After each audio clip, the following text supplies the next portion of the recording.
Oke, kita sambung ke bab 2 yaitu ayat Al-Kursi. Ayatul Kursi. Di sini daripada banyak keistimewaan, khasiat dan manfaat daripada ayat Al-Kursi, Ayatul Kursi. Kita ketahuilah ketika ayat kursi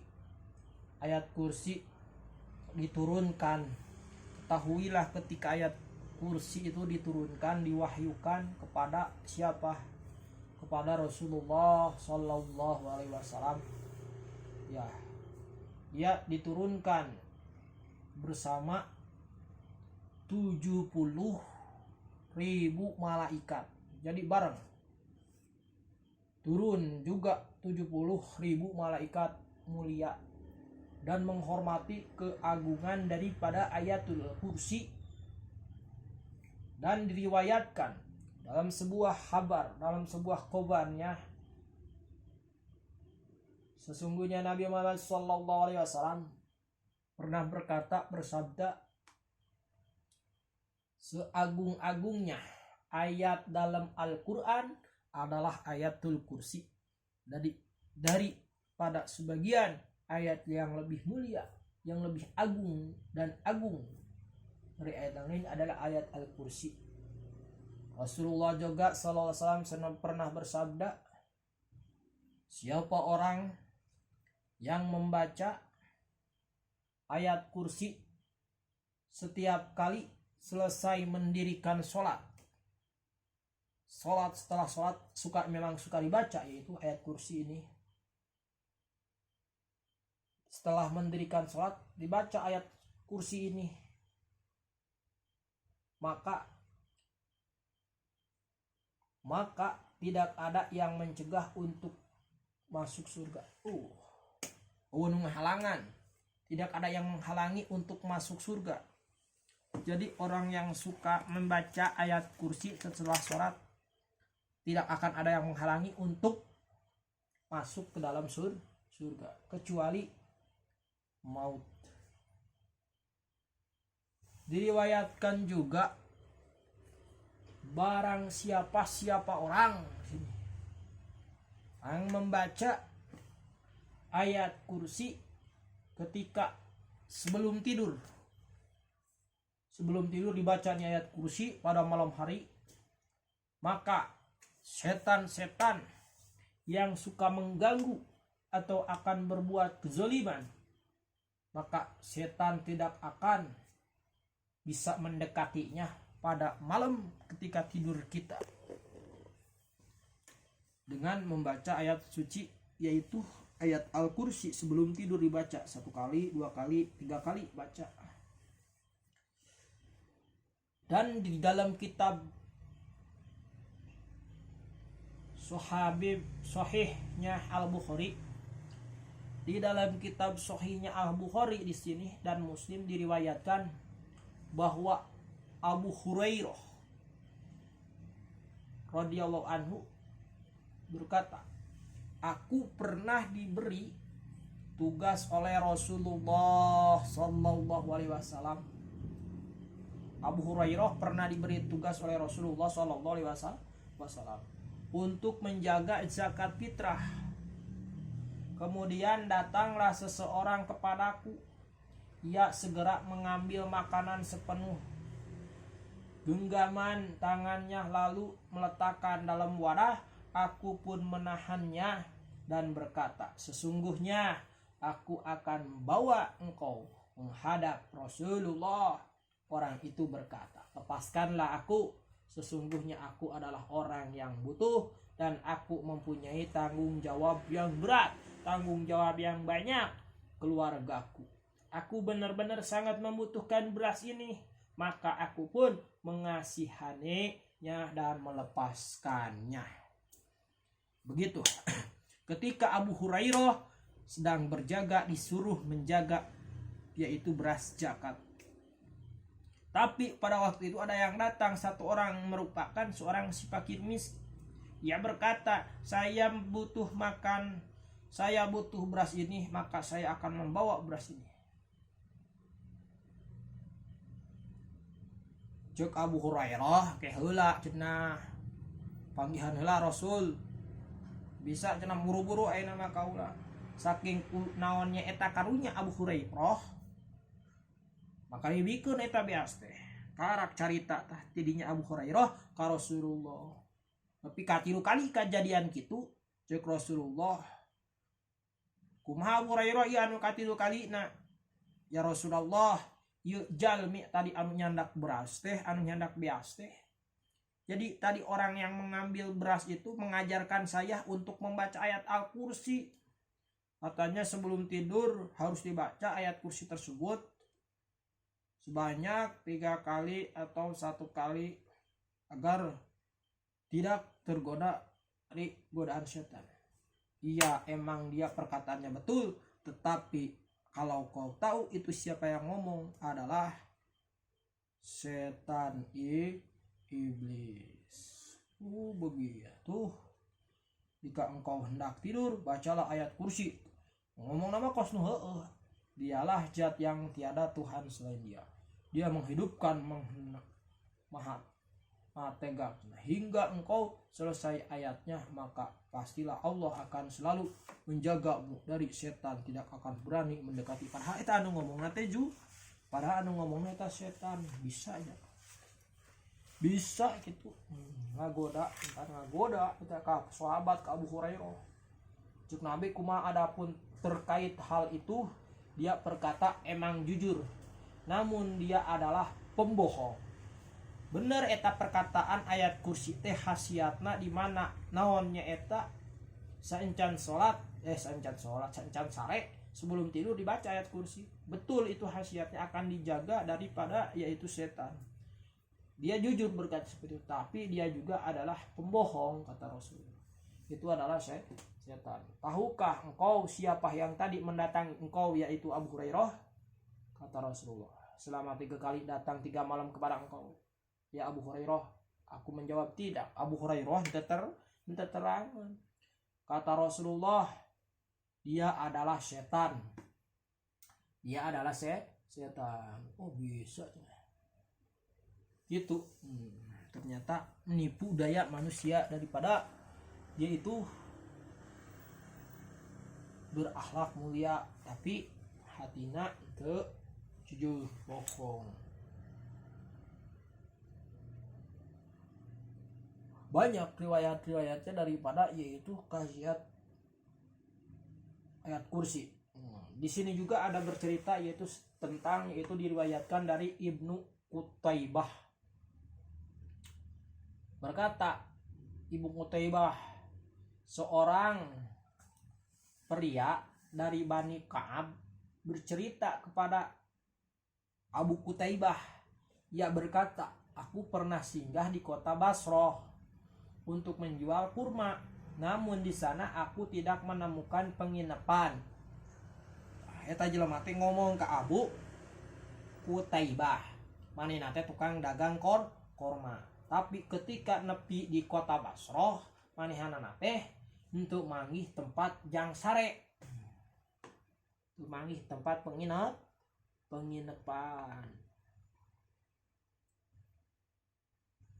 Dan hanya berhasil menemukan sebuah rumah yang sudah dipenuhi sarang laba-laba. Oh, ngan cuma manggih imah anu kosong doang.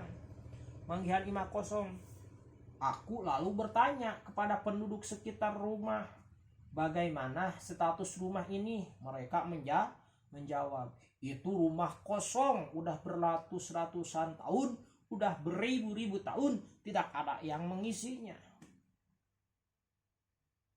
Sudah ditinggal lama, itu rumah tua, tidak ada penghuninya. Karena sudah tidak ada tempat lain. Bingung tukang kurma tersebut, daripada naonnya itu tempat anu sejen di ditu ka dieu kahujanan jauh ka lembur batur jauh ka mana-mana ngaranna ge keur usaha. Aku meminta izin kepada penduduk di situ untuk menginap sementara di sini di rumah kosong ini. Bolehkah aku menyewa rumah ini? Dia menjawab silahkan. Namun selamatan atau keselamatan diri dan tanggung jawab bukan tanggung jawab saya, kata penduduk di sini. Itu tanggung jawab dirimu sendiri, sebab di sana Kalau enggak salah ini tempat karena ditinggalin sama orang yang punya rumah, karena rumah itu katanya banyak jin ifritnya, banyak ya itu siluman-silumannya yang menjadikan rumah ini tidak layak untuk dihuni, sebagai sarang jadi hantu lah, sebagai sarang genderuwo, sebagai sarang bebegik, dan ia akan mengganggumu katanya biar kamu tidak nyaman tinggal di tempat ini, bahkan membinasakan siapa saja yang berani tinggal di rumah kosong ini, pasti kesananya akan mati ataupun akan merasakan akibat lainnya. Tapi kata tukang korma, ya sudah biarkan saja dah, itu urusan saya. Mati atau hidup adalah urusan Allah Subhanahu wa taala. Hebatnya itu tukang korma, wanian.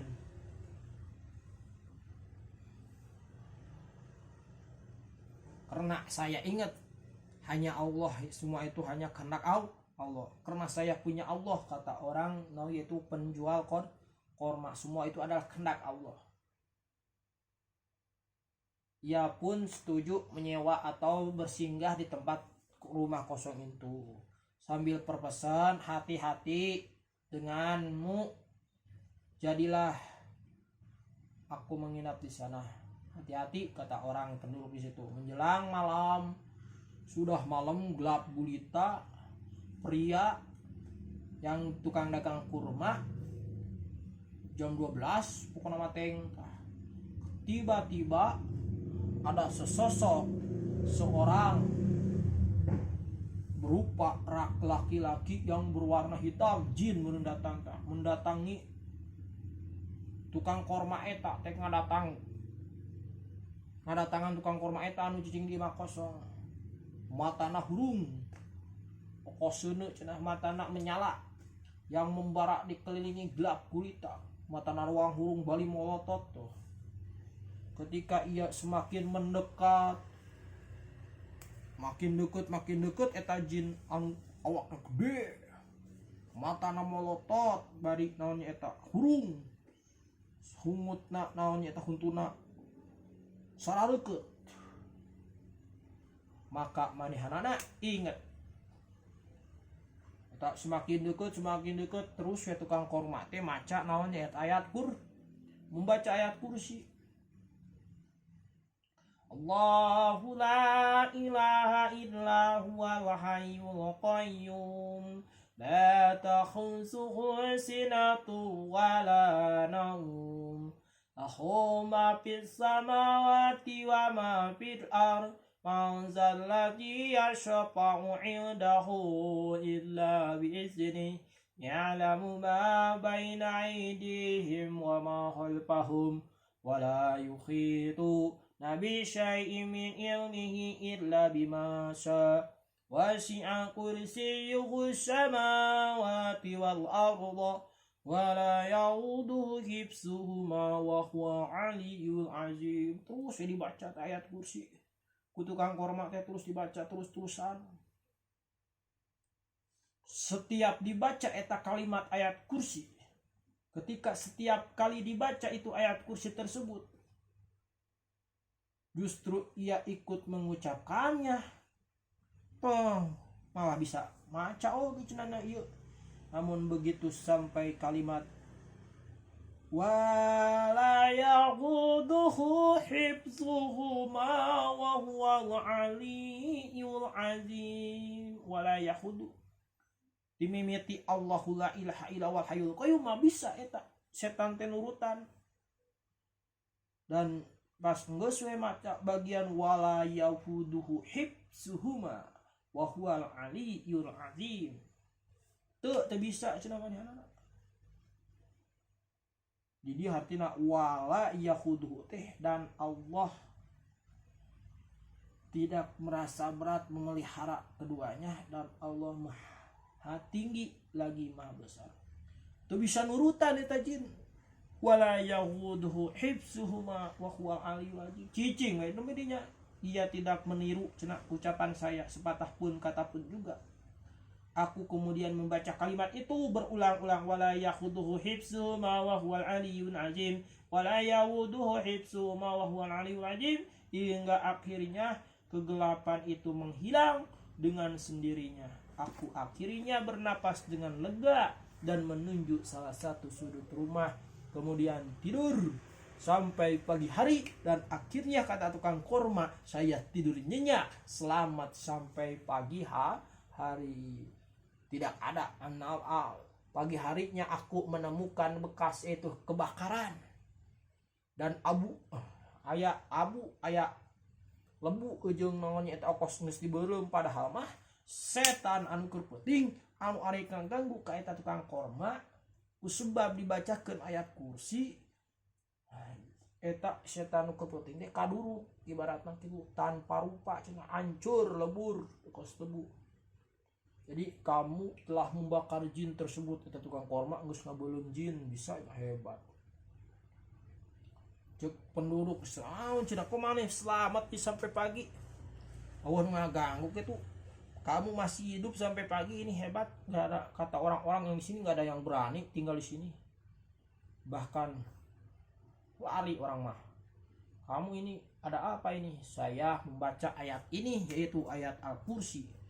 Tapi emang pinter itu setannya mengikuti ketika saya baca Allahu la ilaha illa hayyul qayyum, baca lagi dia Allahu la ilaha hayyul qayyum la ta'khudhuhu sinatun wa la nawm, terus ngikuti. Tapi ketika saya membaca wala yawuduhu hifzuhuma wa huwal aliyyul azim, dia tidak bisa mengikuti kata ayat-ayat ini karena di sini mengandung arti daripada makna wala yawuduhu hifzuhuma wa huwal aliyyul azim.